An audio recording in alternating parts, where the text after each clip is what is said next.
Hello everyone and welcome back to my channel. In this English lesson series, I will teach you 25 hardest and trickiest everyday words that people often misspell with examples part 1. Some words are easy enough to use regularly, but when you have to sit down and spell them out, you end up getting them very wrong. Tricky words that can trip up even trained professionals often don't follow the typical grammar and spelling rules or are pronounced much differently than they're spelled.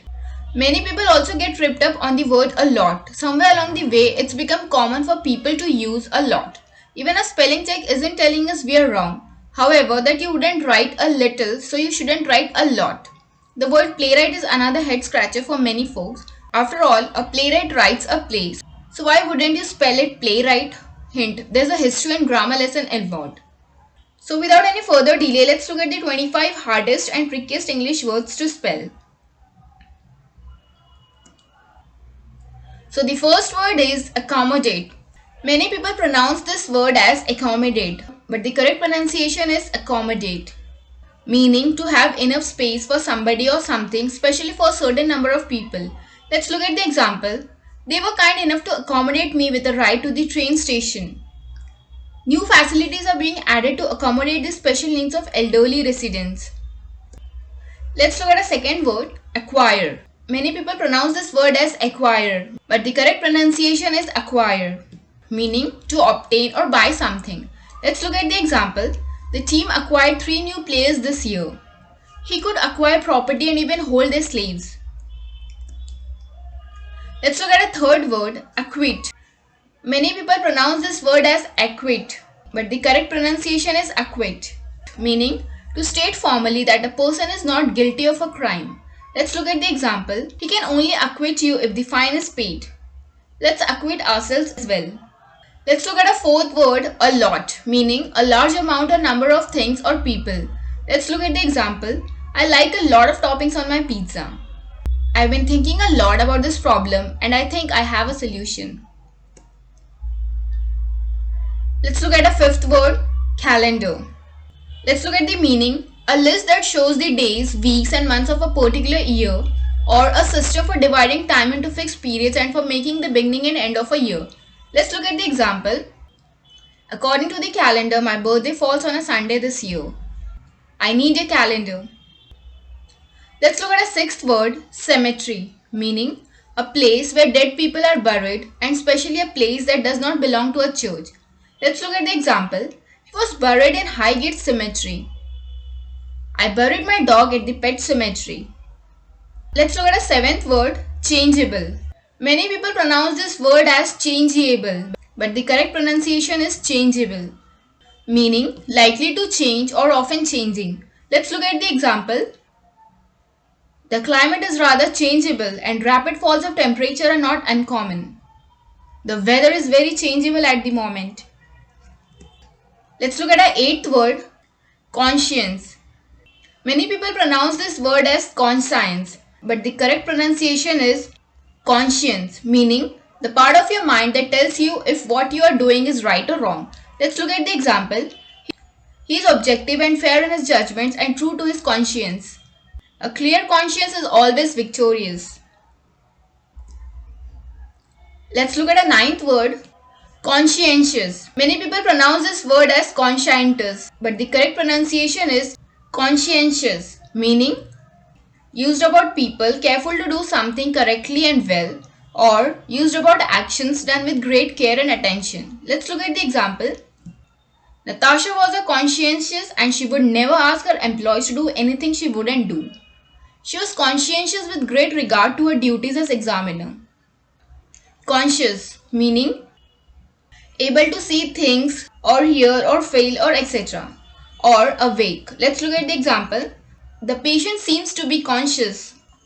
You need to be conscious all the time. Let's look at the 11th word, consensus, meaning agreement among a group of people. Let's look at the example. It took several hours for the jury to come to a consensus. The two parties have reached a consensus. Let's look at a 12th word, Daiquiri, meaning a cocktail containing rum and lime juice. Let's look at the example. It seemed that any drink with rum and sugar was called a Daiquiri. The passion Daiquiri has a dash of passion fruit juice. Let's look at the 13th word, definitely, meaning certainly or without doubt. Let's look at the example.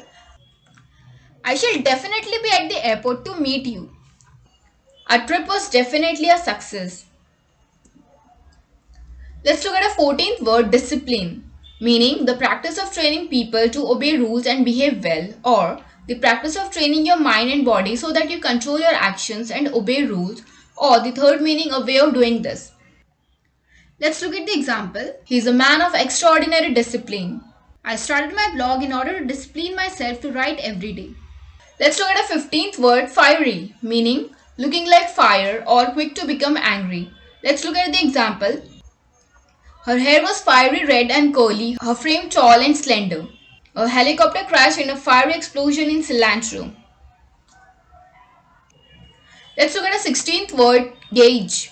Many people pronounce this word as gauge, but the correct pronunciation is gauge, meaning an instrument for measuring the amount of something or a measurement of the width of something or of the distance between two things. Let's look at the example. Use a thermometer to gauge the temperature. The poll is used to gauge the public's opinion on the president. Let's look at a 17th word, grateful, meaning feeling or showing thanks to somebody. Let's look at the example. I am grateful for this encouraging comments. She was grateful to him. Let's look at our 18th word, guarantee, meaning a firm promise that something will be done or that something will happen, or a written promise by a company that it will repair or replace a product if it breaks in a certain period of time. Let's look at the example. I guarantee that you will be satisfied. Money doesn't guarantee a happy life. Let's look at a 19th word, height, meaning the measurement from the bottom of the top of a person or thing, or the fact that somebody or something is tall or high. Let's look at the example. The ride has a height requirement. You have to be 4 feet tall to ride. I was surprised by his height. Let's look at 28th word, inoculate, meaning to protect a person or animal from a disease by giving him, her, or it a mild form of the disease with a needle which is put under the skin or an injection. Let's look at the example. His dogs were inoculated against rabies. Before doctors were able to inoculate people with a polio vaccine, many people died from the disease. Let's look at 21st word, its or its. It is its or it apostrophe s, its. Okay, so let's look at a first its. Its is a possessive pronoun meaning belonging to it or a quality of it. And its with apostrophe s is a contraction meaning to a shorter or contracted form of it is or it has. Let's look at the example. Its color is red. It's going to rain. Let's look at 22nd word, judgment, meaning the ability to form opinions or to make sensible decisions, or an opinion formed after carefully considering the information you have. Let's look at the example. The court granted a judgment in favor of the plaintiffs. He achieved his aim more by luck than judgment. Let's look at a 23rd word, kernel, meaning the inner part of a nut or seed. Let's look at the example. The nutshell includes the kernel. This evidence is the kernel of the defendant's case. Let's look at a 24th word, liaison, meaning communication between two or more people or groups that work together. Let's look at the example. She acts as a liaison between the police department and city schools. Administrators need to maintain better liaison with employees. Let's look at a last word, license, meaning to give official permission for something. Let's look at the example. Liberty is not license. You have to be 18 years old in order to get a driver's license here. So friends, I hope you enjoyed this English lesson series and learned a lot. So you can continue studying with me by subscribing to my channel. Thank you for watching.